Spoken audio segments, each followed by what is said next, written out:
verdade da palavra do Senhor. Então vamos abrir nossas Bíblias, em nome do Senhor Jesus. Mateus, capítulo 16. Mateus 16, vamos ler a partir do verso 13.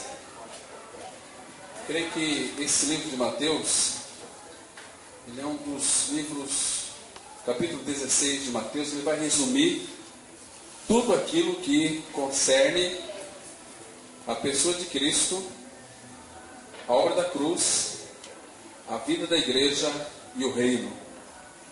Então hoje a gente vai tirar hoje uma peça aqui desse precioso capítulo 16, a partir do verso 13. Mateus 16, 13, a palavra de Deus ela diz assim: Indo Jesus para os lados de Cesareia de Filipe, perguntou a seus discípulos: Quem diz o povo ser o Filho do Homem? E eles responderam: uns dizem João Batista, outros Elias, e outros Jeremias, ou alguns dos profetas. Mas vós, continuou ele, quem dizeis que eu sou? Respondendo Simão Pedro disse: Tu és o Cristo, o Filho do Deus vivo. Então Jesus lhe afirmou: Bem-aventurado és Simão Barjonas, porque não foi carne e sangue que tu revelaram, mas meu Pai que estás nos céus. Também eu te digo que tu és Pedro, e sobre esta pedra edificarei a minha igreja, e as portas do inferno não prevalecerão contra ela. Vamos ter uma palavra de oração, pedindo que o Espírito nos oriente nessa reflexão. Nosso Pai, graças te damos pela tua palavra que foi lida, nesse momento, ó Pai, tão sublime, onde o teu Espírito Santo que a inspirou, ele estará revelando aos nossos corações. Abra as nossas mentes, o nosso entendimento, e nos dê espírito de sabedoria e de revelação, no pleno conhecimento do Senhor Jesus Cristo, Pai. Esvazie as nossas mentes de toda preocupação, cansaço. Esteja, Pai, tornando os nossos ouvidos sensíveis à voz da tua palavra. Fala conosco, comunica conosco essa verdade, Pai. Edifica a sua igreja. Nós oramos em nome do teu Filho Jesus. Amém. Irmãos, aqui tem um detalhe fundamental, muito importante. Jesus está dizendo aqui para Pedro, e depois nós vamos ver que ele entendeu perfeitamente o que significa a edificação da igreja. Mas nós vamos hoje, eu queria que se você prestar bastante atenção, ficar bem concentrado, você vai entender um pouquinho o que é a igreja do Senhor, qual é a natureza da igreja de Cristo, e o que é interessante, que eu e você nós fazemos parte dela. Isso é algo fundamental.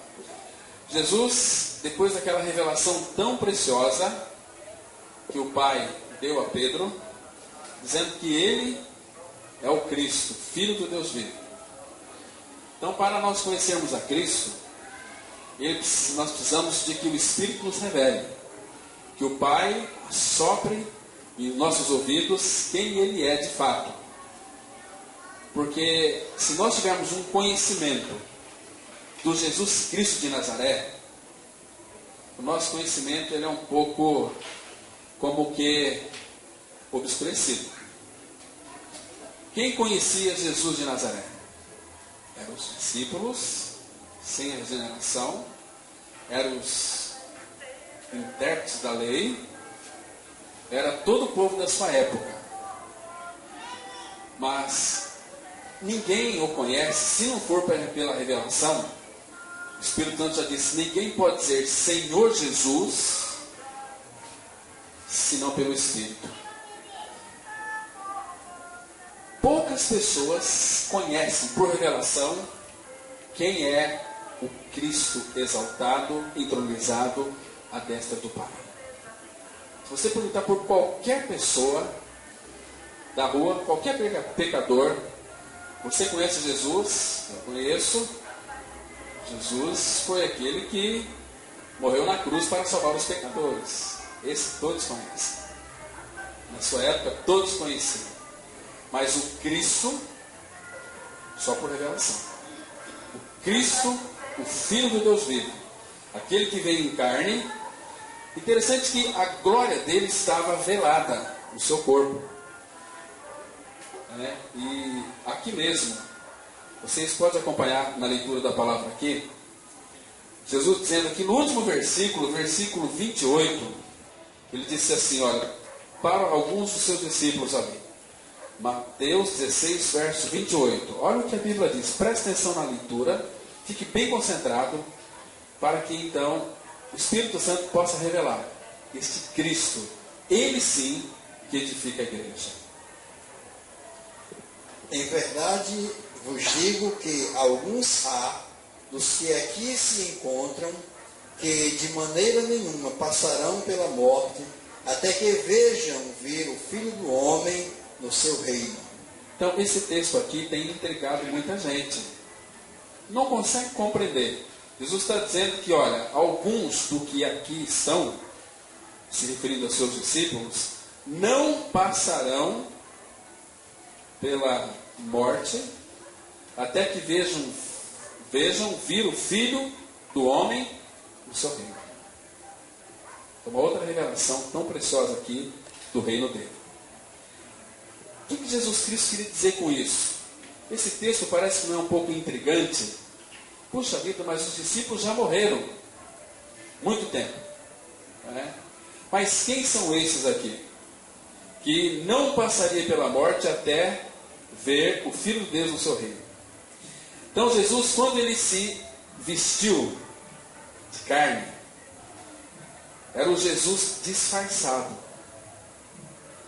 Era porque o que ele é, de fato, estava oculto e ninguém conseguia ver. Nós, se víssemos o Jesus de Nazaré, nós vimos o Jesus de Nazaré, filho de Maria e filho de José. Ninguém conhecia ele, a não ser os demônios, que sabia. Tanto é que quando Jesus vinha passando, os demônios já se manifestavam. O que temos nós contigo, Jesus de Nazaré? Eles sabiam que por detrás daquela pele de carne estava o Deus da glória, o Cristo de Deus. Estava ali velada dentro dele. Quando Jesus fez aquela pergunta, e vocês, quem dizeis que eu sou? Essa pergunta, quando foi feita, que Jesus perguntou, por que Pedro teve aquela revelação, tu és o Cristo, o Filho do Deus vivo?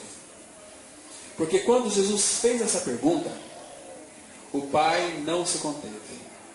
O Pai queria expressar a glória dele, através do Filho. O Filho veio revelar ao Pai. Lembra lá em João 14:9? Filipe disse o seguinte, olha, Senhor, mostra-nos o Pai e isso nos basta. Filipe, estou há tanto tempo convosco e não tens me conhecido? Quem vê a mim, vê o Pai. Como dizes tu, mostra-nos o Pai. Às vezes nós também, irmãos, estamos aí 5, 10, 15, 20, 30 anos na nossa caminhada cristã, sem conhecer quem é o nosso Senhor. E se nós não conhecermos a Ele, nós não vamos amá-lo. E se nós não amar a Ele, Paulo fala, 1 Coríntios 16, 22, ele diz assim, ó, se alguém não ama o Senhor, seja maldito. Uma pergunta intrigante que nós devemos responder no nosso coração diante do Senhor. Nós amamos a Cristo? Amamos a Ele, irmãos? Será que de fato todos aqui amam o Senhor Jesus? Se não ama, você é um maldito. Porque quando uma pessoa ama a Cristo, vai viver uma vida totalmente, exclusivamente para o Senhor. Eu disse aqui para o pastor Oswaldo, aquele texto de 1 Pedro 2,9, quando ele diz o seguinte, vós sois raça eleita, sacerdócio real, nação santa, povo de propriedade exclusiva de Deus. O que é povo de propriedade exclusiva de Deus? No nosso egoísmo, nós pensamos assim: Deus nos tem como sua propriedade exclusiva. Não é isso que o texto está dizendo. Porque se de fato nós ganhamos uma experiência real de regeneração, de novo nascimento, nós pertencemos a Ele. O amor dele é derramado em nossos corações pelo seu Espírito, para nós amarmos a Ele. Agora, nós vivemos essa exclusividade para Ele. Povo de propriedade exclusiva de Deus, povo de propriedade que o tem como exclusivo. Quando nós temos nosso Senhor como essa exclusividade do nosso coração, nós vamos viver para Ele em tudo aquilo que nós fazemos. Paulo fala assim, 1 Coríntios 10, 31. Portanto, quer comais, quer bebais, façais qualquer outra coisa, fazei tudo para a glória de Deus. Quando nós fazemos tudo para a glória de Deus, nós estamos vivendo exclusivamente para o Senhor. Se não é assim, meus irmãos, o nosso cristianismo, ele está um pouco capenga, ele está claudicante, ele está manquejando. Vivemos inteiramente para Ele. Será que nós amamos o Senhor, irmãos? Isso é muito sério. Se alguém não ama, seja anátema. Nós amamos o Senhor. Nós de fato temos sido impactados por este amor que foi revelado lá naquela cruz. Este amor não foi um amor teórico. Ele nos amou com amor eterno. Uma sua benignidade nos atraiu. Esse amor que é provado. Romanos 5,8 fala que Deus prova o seu próprio amor para conosco pelo fato de ter Cristo morrido por nós, sendo nós ainda pecadores. Amor provado. E agora, nós fomos inseridos em um corpo, a vida da igreja. Então, para conhecê-lo, por revelação, quem é o nosso Senhor? Porque quando cremos em Cristo, em nossa morte e ressurreição com Ele, que nós recebemos, é o Espírito de Deus, o Espírito Santo e o Espírito do Cristo glorificado. Essas três pessoas devem habitar dentro de nós. Esse texto que o pastor leu aqui, Jesus está dizendo assim, olha, que alguns, não todos, dos que aqui se encontram, de maneira nenhuma passarão pela morte até que vejam vir o Filho do Homem no seu reino. Então, a Bíblia ela não foi escrita com capítulos e versículos. Então, aqui, ela foi escrita. Então, por uma questão didática, os homens colocaram os capítulos, versículos, ficou melhor para a gente entender, compreender, achar onde é que estão os textos. Mas aqui ele continua a leitura. Veja aqui quem são aquelas pessoas que Jesus disse que não passaria pela morte até que vejam vir o Filho do Homem no seu reino. Continue aí. 6 dias depois, tomou Jesus consigo a Pedro e aos irmãos Tiago e João, e os levou em particular a um alto monte, e foi transfigurado diante deles. E o seu rosto resplandecia como o sol, e as suas vestes tornaram-se brancas como a luz. Eis que lhes apareceram Moisés e Elias, falando com ele. Então disse Pedro a Jesus: Senhor, é bom estarmos aqui, se queres, farei aqui 3 tendas. Uma será tua, outra para Moisés, outra para Elias. Falava ele ainda, quando uma nuvem luminosa os envolveu, e eis que, vindo da nuvem, uma voz que dizia: Este é o meu Filho amado, em quem me comprazo, a ele ouvi. Só até aqui. Muito bem. Observe aqui que 6 dias depois daquele episódio que ele disse que do que aqui se encontram, não passarão pela morte até que vejam ver o Filho no seu reino. Qual que é a pregação do reino? O que é o reino? O que é o reino de Deus? O reino de Deus é Cristo. Porque onde está Cristo, está o seu reino. Ele é o reino. Então, onde ele está, está também o seu reino. E muitas pessoas que querem ir para o céu. Mas o céu, se não tiver ele, não tem o reino dele. Precisa dele estar. Onde ele está, está o seu reino. Então, observe aqui que no versículo 2, depois que levou Pedro, Tiago e João, em particular, a um alto monte, ele foi transfigurado. Aquela glória que estava velada no seu corpo, como que ele tivesse aberto. E eles viram o Senhor na sua glória. Aquela mesma visão que teve Isaías, lá em Isaías 6, no ano da morte do rei Uzias: meus olhos viram o Senhor dos exércitos, assentado no alto e sublime trono. Então, aqui eles viram a glória dele. Muito interessante. Então, o Senhor na sua glória. Essa glória é que Cristo compartilha com a sua igreja. Aquilo que ele é, ele tem compartilhado com o seu corpo. Então, amados, interessante aqui, que no versículo 18 desse capítulo 16, Jesus está dizendo para Pedro: olha, Pedro, tu és Pedro, e sobre essa pedra, sobre ele mesmo, ele edificaria a sua igreja. Homem nenhum edifica a igreja. Quem edifica a igreja é o próprio Senhor. Tanto é que existe aí uma corrente dizendo que Pedro foi o primeiro Papa, mas não foi isso que a Bíblia está dizendo. O Senhor jamais iria confiar uma edificação para homens, porque Pedro é um homem muito problemático. Ao mesmo tempo teve uma revelação de Cristo pelo Pai. Já estava quando Jesus falou da obra da cruz, ele chamou o Senhor do lado e falou: isso não pode acontecer. Jesus disse: arreda Satanás. Como é que o Senhor poderia confiar a homens para que edificasse a sua igreja? Ainda que ele use homens, mas Pedro ele entendeu perfeitamente o que significa essa edificação.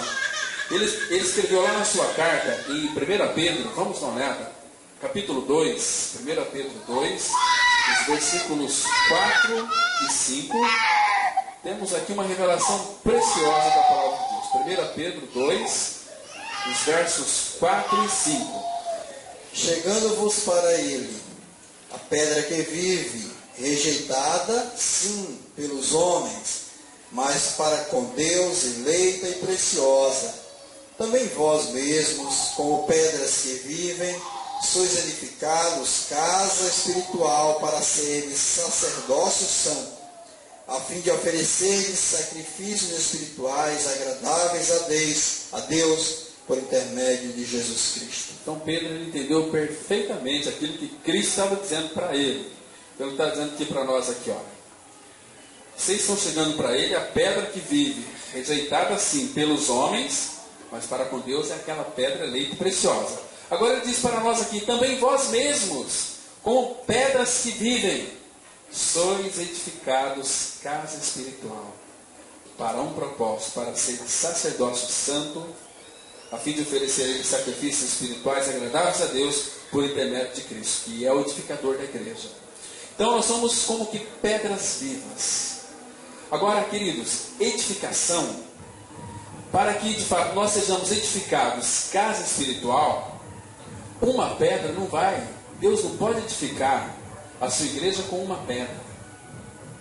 Tem que juntar diversas pedras, colocando justas postas uma em cima da outra, para que então a igreja seja edificada, para que ele então possa depositar dentro, na igreja, compartilhar de tudo aquilo que ele é, porque individualmente nós não podemos ser cristãos.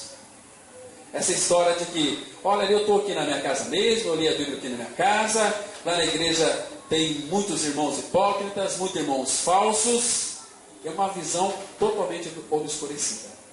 Se de fato você creu no Senhor Jesus Cristo, seu pecado lá na cruz foi removido, você foi batizado em um corpo pelo Espírito, você foi introduzido dentro de um corpo para juntos ser casa de Deus, ser pedras ali, justas postas, para que então nós possamos crescer, um crescimento que procede de Deus.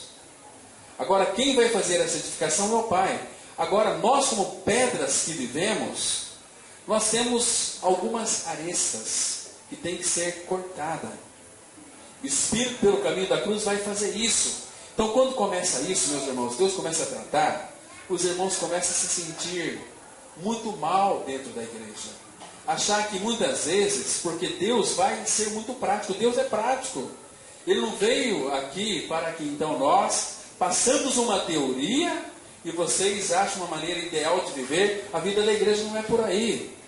Então ele vai criar em nós circunstâncias para tirar aquelas arestas de nós, a nossa inchação, a nossa minite, tirar a nossa irritação. Tudo isso são obstáculos para amar uns aos outros. Quem quer ser trabalhado junto? Quem quer ser moldado junto? Porque nós não nos encaixamos, parecemos como que ouriços.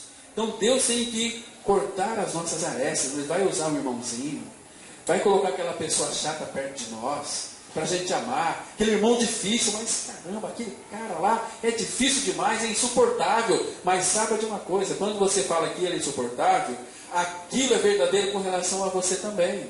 Você também é um insuportável, porque você foi feito da mesma matéria-prima que ele. Agora, irmão, se nós tivermos uma visão da igreja, uma visão real e clara da igreja, a gente vai se alegrar muito, porque o Senhor, Ele ama a igreja. E se o Senhor ama tanto a igreja, nós não podemos deixá-la de amar menos. A igreja, ela é linda. Nós temos que verificar como que o Pai olha para a sua igreja, como Ele contempla a sua igreja. Vocês sabiam que Ele depositou a sua glória na vida da igreja? Por que que a igreja do nosso Senhor, ela é uma igreja gloriosa? Porque aquele que é glorioso habita dentro. Por que que a igreja é linda, é bonita? Porque aquele que é mais formoso entre todos os homens habita dentro, vem morar dentro de nós. Gente, a vida da igreja é algo tão maravilhoso. O Pai tem tanto prazer na igreja, porque Ele colocou em cada um de nós a pessoa do Filho. E Ele quer que o caráter do Filho seja formado em nós. Então, nós temos que ficar com a opinião que o Pai tem a respeito da sua igreja. Qual é a opinião dele? Irmão, se nós tivermos uma visão de Cristo glorificado, como aquele que se encarnou, veio este mundo em carne, para nos buscar. Nós estávamos num tremedal de lama, num poço, num lamaçal do pecado. Ele nos tirou dessa porcaria toda e nos colocou sobre a rocha. E ali onde nós somos edificados. A nossa condição, abra sua Bíblia, por favor, em Ezequiel, capítulo 16. Veja que linda figura da igreja aqui, meus irmãos. Ele vai mostrar, aqui em Ezequiel, capítulo 16, alguns aspectos fundamentais daquilo que nós éramos e aquilo que nós somos hoje na pessoa do Senhor Jesus Cristo. Veja aqui, interessante, veja aqui a nossa condição antes dele e tendo Cristo. Capítulo 16 de Ezequiel, olha o versículo 8. Passando eu por junto de ti, vi-te, e eis que o teu tempo era tempo de amores.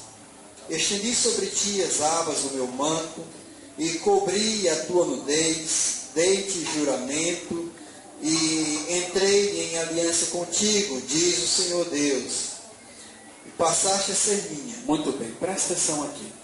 Graças ao Senhor que a regeneração, a salvação não partiu de mim e de você, partiu do Senhor. Passando eu por junto de ti, vi-te, e eis que o teu tempo era tempo de amores. Quando fala aqui que o nosso tempo é tempo de amores, é que o nosso tempo, enquanto estivermos aqui, é tempo de amor. Nós carecemos, nós somos carentes deste amor, porque quando Ele nos fez, lembra que diz lá em Eclesiastes 3, que Deus colocou no nosso coração a eternidade sem que nós percebamos. Então, essa eternidade, Ele colocou algo tão dentro do nosso centro emocional, que coisas não vai satisfazer. Porque é infinito esse buraco aqui. Então, nós só vamos descansar quando de fato Cristo de fato for a nossa vida. Aí o infinito vem habitar dentro dessa eternidade que Deus criou. Irmãos, todos nós somos carentes.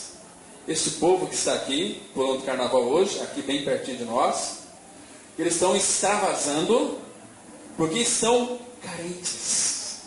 Eles precisam disso. Mas isso não vai satisfazer eles. Depois que passa esse período de carnaval, eles vão estar aí bastante sedentos de alguma coisa e precisam criar expectativas. Eles estão vivendo tempo de amores. carência absoluta. Então, e eis que o teu tempo, o nosso tempo é tempo de amores. Precisamos ser amados, precisamos ser aceitos. Só que nós precisamos de falar para este povo que eles já foram aceitos, que Deus os aceitou incondicionalmente na pessoa do Filho lá naquela cruz, para que este amor infinito seja então derramado em nosso coração pelo seu Espírito, e nós sejamos um povo de Deus. Ele continua aqui: estendi sobre ti as abas do meu manto e cobri a tua nudez. Nudez aqui é uma figura do pecado de Adão. Quando ele pecou, ele percebeu que estava nu.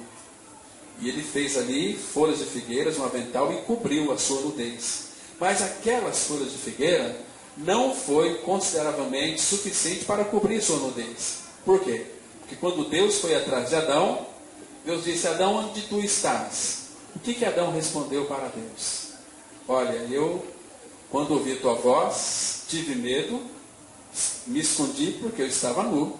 E literalmente ele não estava nu, ele estava coberto com folhas de figueira.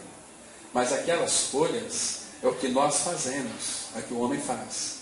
Depois Deus os cobriu sim, com vestimentas de peles de animais. Gênesis 3:21. O Senhor os vestiu com peles de animais. Então, se pele de animais, nós temos que considerar que houve morte. O primeiro derramamento de sangue na Bíblia é em Gênesis 3:21. Uma figura de Cristo ali. Então ele nos cobriu: cobri a tua nudez, dei-te juramento e entrei em aliança contigo. Agora, qual é a aliança que ele fez conosco, meus irmãos? Qual é essa aliança que ele entrou conosco? Depois que ele removeu o nosso pecado, depois que ele cobriu a nossa nudez, ele não faria outra coisa a não ser nos abençoar. Nos abençoar. Deixa marcado o teu dedo aqui. Volta aí para Jeremias, capítulo 32. Já nós vamos voltar para cá. 32. Veja que coisa preciosíssima. Veja a aliança que ele fez conosco aqui. 39, capítulo 32, do 39 até o 41. Dar-lhes-ei um só coração, um só caminho, para que me temam todos os dias, para seu bem e bem de seus filhos. Farei com eles aliança eterna, segundo a qual não deixarei de lhes fazer o bem, e porei o meu temor no seu coração, para que nunca se apartem de mim. Alegrar-me-ei por causa deles, e lhes farei bem.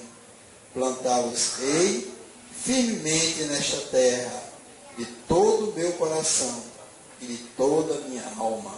No Antigo Testamento, se nós lermos e não encontrarmos Cristo, nós não encontramos nada. Primeiro, veja a aliança aqui. Farei com eles aliança eterna. Não se pode aqui.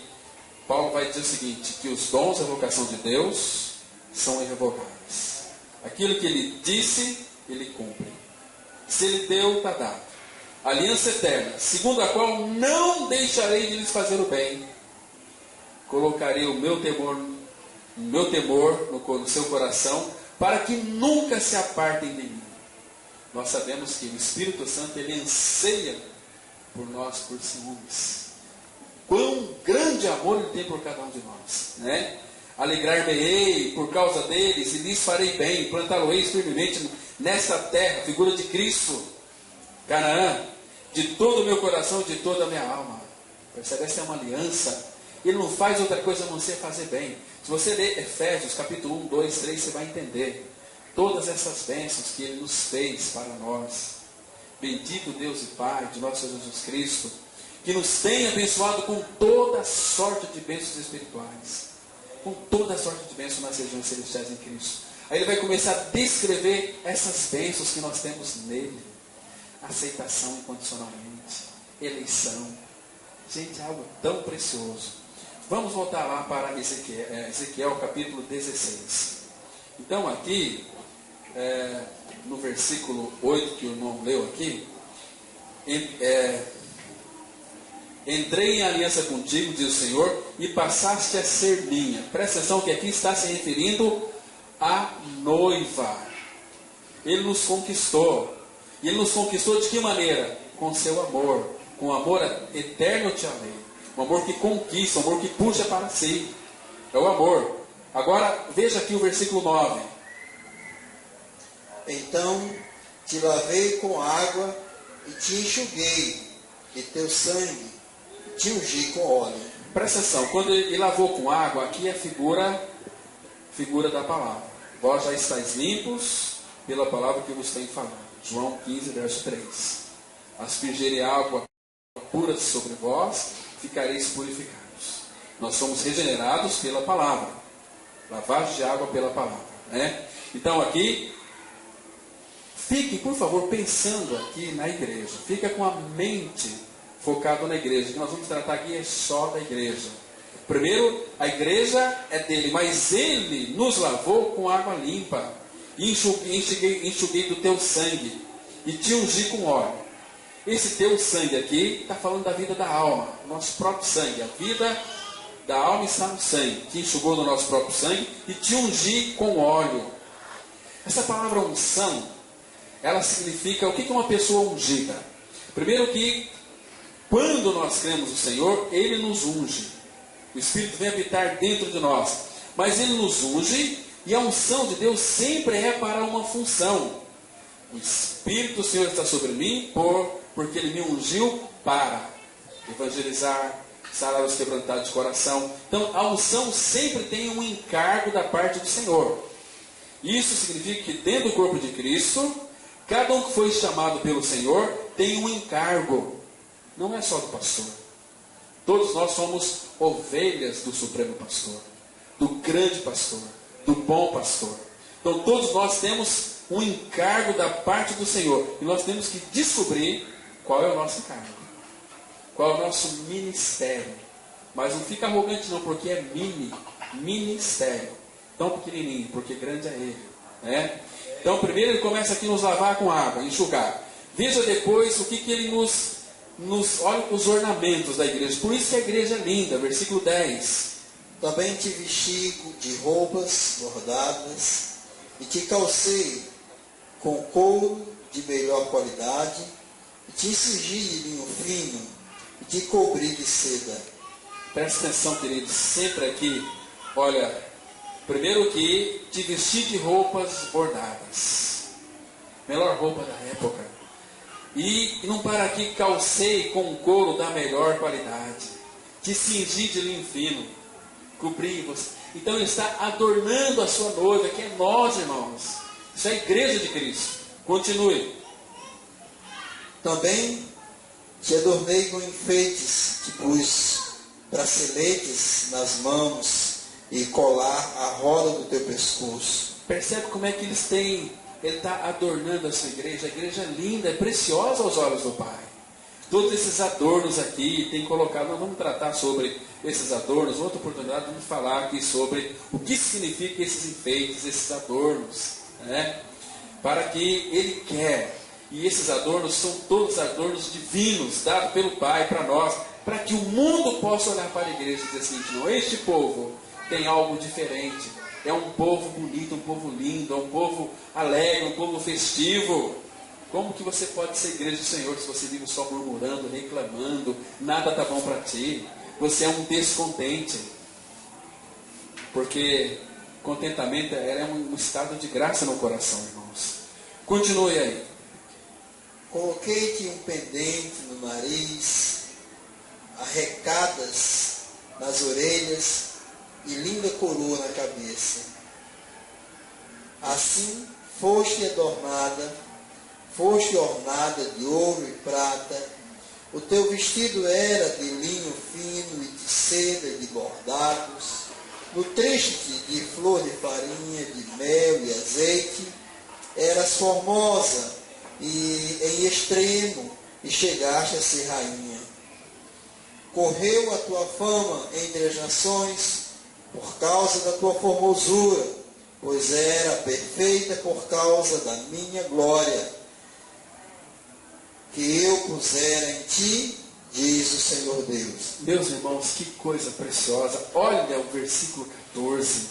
Correu a tua fama entre as nações por causa da tua formosura, pois era perfeita por causa da minha glória que eu pusera em ti. Queridos, a igreja, nós somos a igreja do Senhor, somos a igreja gloriosa. Ele colocou a sua glória em nós. Dá um pulo para o livro de Efésios, capítulo 5. Observe aqui que texto maravilhoso, lindo. Efésios 5. Vamos observar aqui que a igreja de Cristo, nós somos a igreja dele, passamos pela cruz e ele nos faz gloriosos. 25, 5, 26 e 27.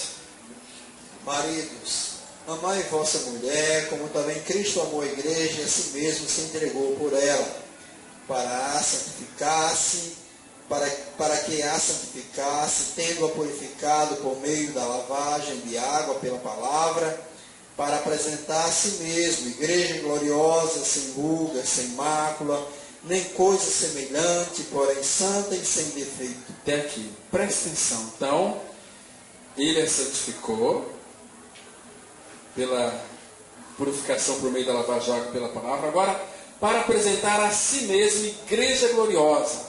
A igreja de Cristo é gloriosa. Irmãos, o glorioso Senhor habita dentro da igreja. E não para aqui. É uma igreja que o Pai, ele vê a sua igreja sem mácula, nem ruga, nem coisa semelhante, porém santa e sem defeito. O Pai não vê defeito na sua igreja, porque Ele nos vê através do sangue do Cordeiro. Nos vê não mais eu, mas Cristo vive em mim. Percebe aqui que nós somos, irmãos, em Cristo Jesus? A igreja gloriosa. E uma coisa aqui interessante, eu disse para vocês que o Filho, ele compartilhou da sua glória com a sua igreja. Agora, isso é realidade? Você tem percebido que você é a igreja gloriosa? Porque, irmãos, o livro de Apocalipse, ele foi escrito, o primeiro livro que João escreveu, antes do Evangelho de João, foi o livro de Apocalipse, segundo a cronologia bíblica. E a Nova Jerusalém, vocês sabiam que Apocalipse, João vai escrever as coisas que em breve iriam acontecer. Então, aqui nós temos uma realidade da palavra de Deus, que a igreja é gloriosa. Por quê? Porque o glorioso vem morar dentro de nós. Mas será que na Nova Jerusalém nós vamos ser igreja gloriosa também ou não? O que é que vocês acham? Claro que vai ser. Essa glória que hoje é Cristo em nós, é o Senhor da glória, e a igreja de Cristo é uma igreja gloriosa, essa glória vai se consumar também em realidade espiritual na Nova Jerusalém, quando nós seremos introduzidos no reino. Abra sua Bíblia em Apocalipse capítulo 21. Aqui vai mostrar que a igreja tem a glória de Cristo. Apocalipse capítulo 21. Vamos ler aqui a partir do verso 9. Irmãos, preste atenção. Que coisa linda que é a igreja de Cristo, na qual, se você crê no Senhor, você faz parte desta noiva. Apocalipse 21, verso 9. Presta atenção. Então veio-me os 7 anjos que têm as 7 taças, cheio dos outros 7 flagelos, e falou comigo, dizendo: vem, mostrar-te-ei a noiva, a esposa do Cordeiro. Só um pouquinho. Então aqui, a visão de João, que ele está tendo da igreja de Cristo. Vem, mostrar-te-ei a noiva. Quem que é essa noiva? É a esposa do Cordeiro. Continue.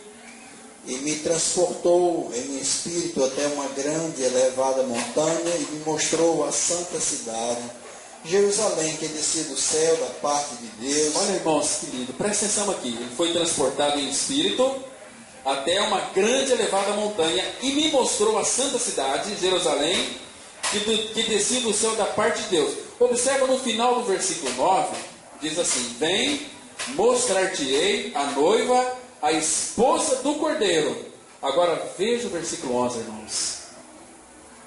Olha só, diz assim o 11: o qual tem a glória de Deus. Aleluia! Olha que lindo que é aqui, meus irmãos.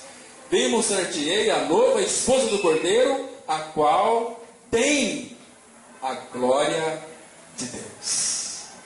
E o seu fulgor era semelhante a uma pedra preciosíssima, como pedra de jaspe cristalina. Então, Jesus Cristo, agora, não só a glória dele, que já é tudo, mas fala que o fulgor dessa igreja era semelhante a uma pedra preciosíssima, como pedra de jaspe. Pedra de jaspe está falando de quem aqui? Quem que é essa pedra de jaspe? Abra lá em Apocalipse capítulo 4, vamos conferir aqui. A Bíblia vai sempre explicando a Bíblia, irmãos.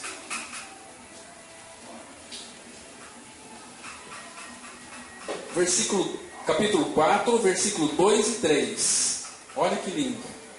Imediatamente eu me achei em espírito, e eis armado no céu um trono, e no trono alguém sentado. Só um pouquinho. Esse no trono alguém sentado, você sabe quem é? É o nosso Senhor. Versículo 3. Agora preste atenção naquela pedra de jaspe, que nós, não só igreja gloriosa, mas o nosso fulgor é como que de um aspecto de jaspe. Agora vai dizer sobre aquele que está sentado no trono, versículo 3. E esse que se achava sentado é semelhante no aspecto à pedra de jaspe e sardônio, e ao redor do trono há um arco-íris semelhante no aspecto à esmeralda. Queridos, como nós vamos nos parecer com o nosso Senhor, irmãos? Porque esse que se acha sentado no trono é semelhante a um aspecto à pedra de jaspe. Temos esse fulgor. A igreja ela tem que ser parecida com Cristo. E o propósito do Pai é fazer com que nós sejamos semelhantes ao seu Filho. Agora ele tem que forjar em nós o caráter do Filho, pelo caminho da cruz. E aí a igreja, irmãos, não é só gloriosa. Eu disse aqui, a palavra fala lá, por exemplo, em Efésios, né, que nós já vimos aqui, que ela é uma igreja santa e sem defeito. O Pai não consegue enxergar defeito na sua igreja, em hipótese alguma, né? Salomão, ele fala sobre a igreja de Cristo. Ali a figura de Salomão e Sulamita. Salomão, figura da igreja, Salomão, figura de Cristo, a Sulamita, figura da igreja. Mas Cristo ama a sua igreja, e aquele que ama não consegue enxergar defeito em nada. Quando aqui você se apaixonou pelo seu marido, pela sua esposa, você via defeito? Claro que não. Ficava encantado, não via defeito nenhum. Assim o Senhor, ele ama a igreja, ele a santificou pela lavagem de água pela palavra, para apresentar a si mesmo igreja gloriosa, santa e sem defeito.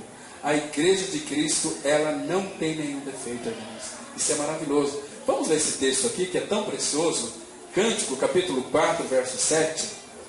Cântico 4, verso 7.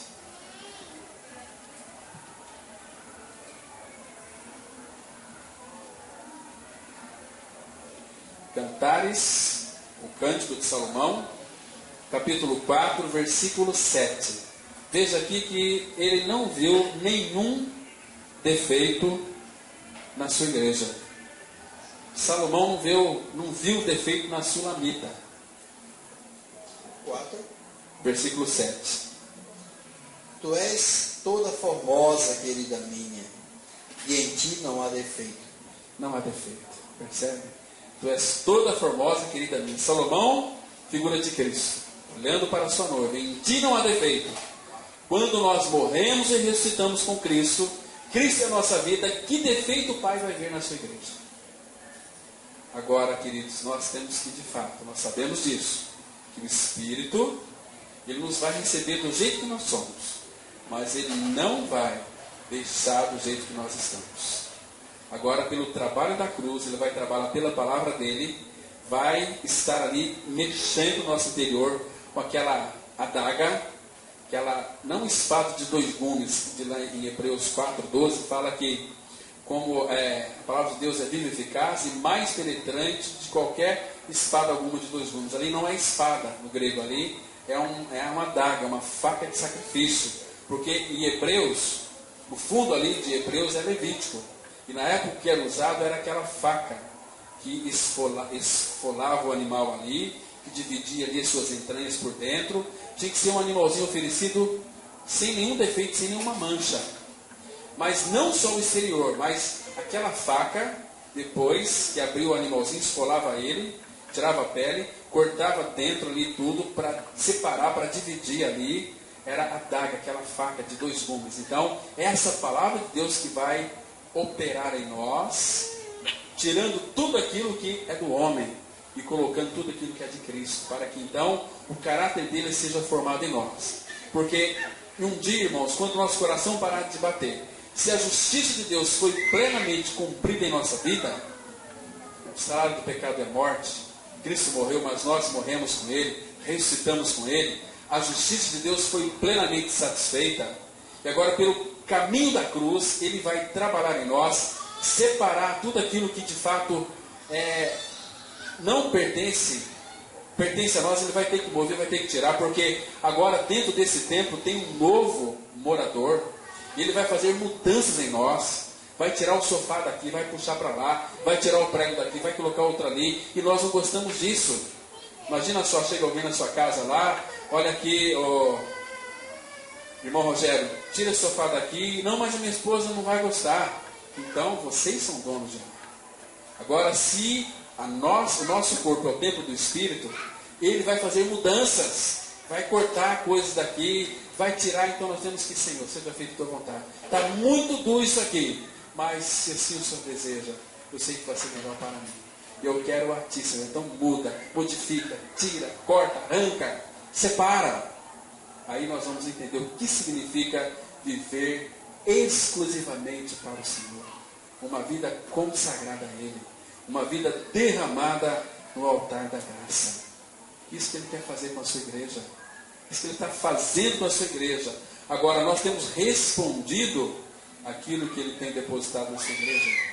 Temos vivido de uma forma harmônica, com toda humildade, amando uns aos outros. E para nós amarmos uns aos outros, temos que conviver uns com os outros. Você tem prazer de conviver com seu irmão, com a sua irmã? Você ama a reunião da vida da igreja? Porque o Senhor ama. Ele quer que todos nós estejamos juntos. Não como Jerusalém, lá em Lamentações 4, que fala que as pedras estavam todas esparramadas. Então o Espírito Santo vem para juntar essas pedras, para edificar a sua igreja, para nós sermos santuários de Deus no Espírito. Mas temos que ser edificados juntos, irmãos, sozinho. Você não consegue viver a vida da igreja. Você vai cada dia mais perecendo, vai ofuscando, a tua luz vai apagando. De repente você, eu estou na graça. Essa graça da boca da onça não é a verdadeira, porque aquele que está na graça é alguém que de fato ama o Senhor, consequentemente ama a sua igreja. Irmãos, isso é tão precioso. Isso faz tanta diferença. Por isso que Ele quer edificar a sua igreja. Agora nós estamos deixando que Ele edifique a sua igreja? O que adianta nós vamos lá conhecer o templo da igreja, Mensagem da Cruz? Chega lá, nós vemos lá um monte de pedra, um monte de areia, um monte de cimento. Essa aqui é a igreja. Você acha que a igreja está edificada? Não está edificada. Para isso tem que preparar ali a massa, fazer o alicerce, e vamos construir tijolos em cima de tijolos. Nós somos esses tijolos, para que então o Espírito Santo, o Pai e o Filho, venham habitar todos nós juntos. Podemos ser receptores do Filho. Aí nós vamos crescer. Irmãos, quão preciosa a igreja. Agora, não procure uma igreja perfeita.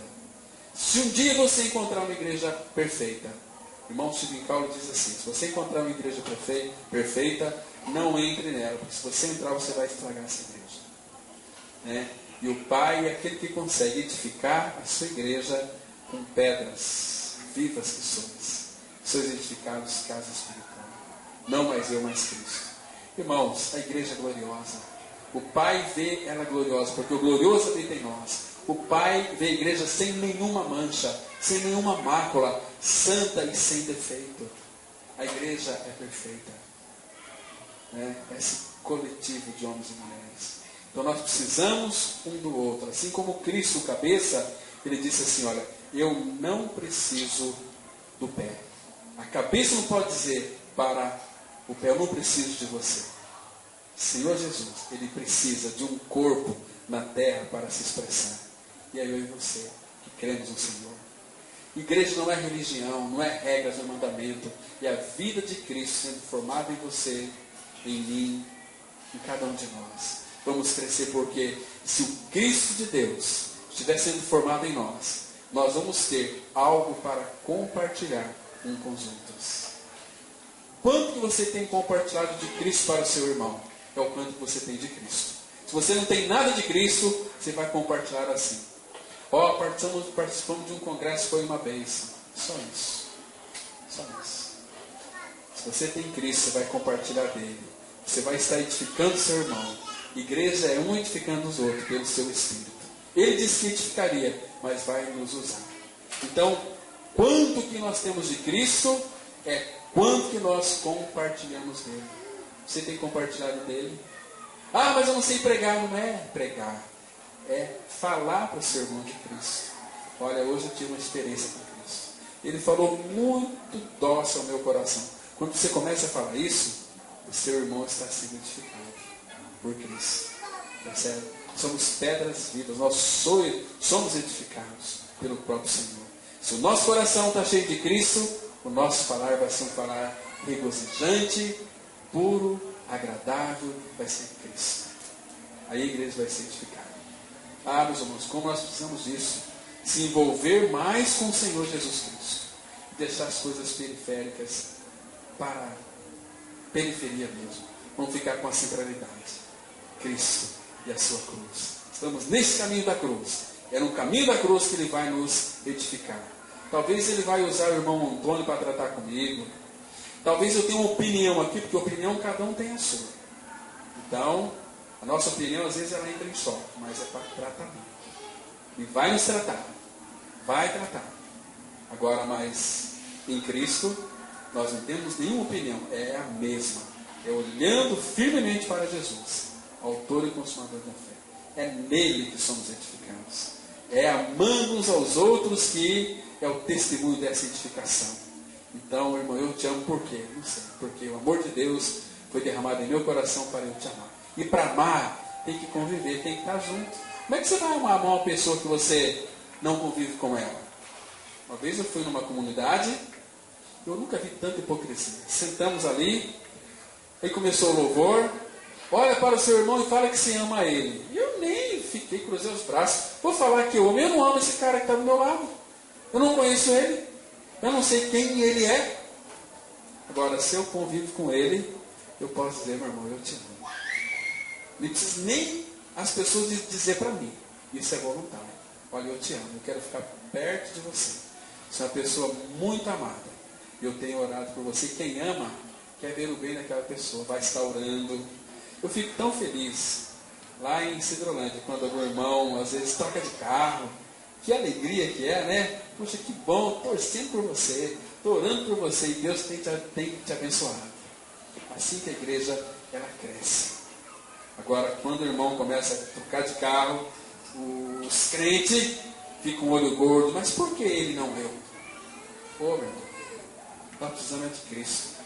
Ele vai satisfazer. A palavra fala assim, deleita-te também no Senhor e Ele satisfará os desejos do teu coração. O único que satisfaz os desejos do coração é Cristo. Não é coisas, é Cristo. Uma pessoa.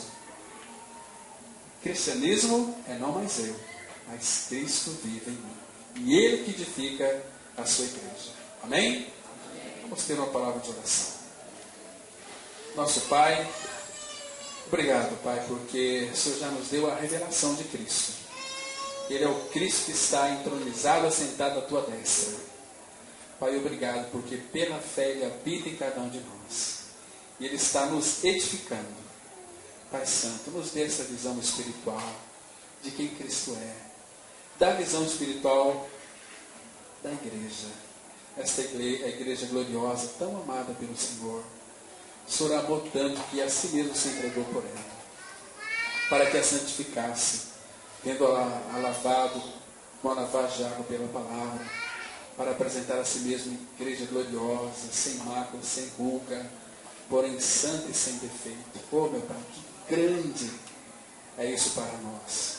Revela, Pai, e faz com que o teu amor em nós, ele possa ter uma resposta na qual o Senhor tanto espera.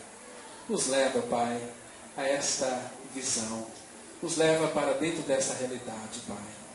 Em nome do Senhor Jesus nós oramos.